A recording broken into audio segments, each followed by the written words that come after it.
গুরু পূর্ণিমার দিন এসে আমি আমার গুরুমা আর গুরু দিদিকে আমি বস্ত্র দান করলাম।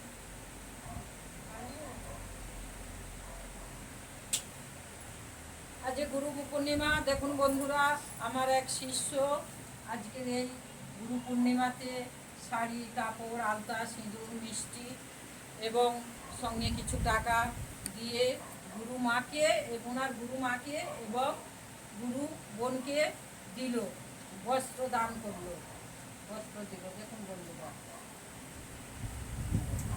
তাদের মঙ্গল হোক, সবাই মঙ্গল কামনা করে যে আশা করে দিল মঙ্গল হোক, আশীর্বাদ করি। আমি গুরুমা আমার শিষ্যকে আশীর্বাদ করছি যেন বছর বছর এইভাবে আমার গুরু মেয়ে এগিয়ে যেতে পারে আর সকল কাজে যেন পারদর্শী হতে পারে, বাধা বিঘ্ন সব দিকে যেন কাটিয়ে এগিয়ে যেতে পারে, অনেক বড় হয় যেন শিশু মেয়ে এবং স্বামী কন্যাকে নিয়ে যেন সুখে শান্তিতে ওদের সংসার কাটে। জয় মা তারা, জয় বাবা ভোলেনাথ, জয় জয়।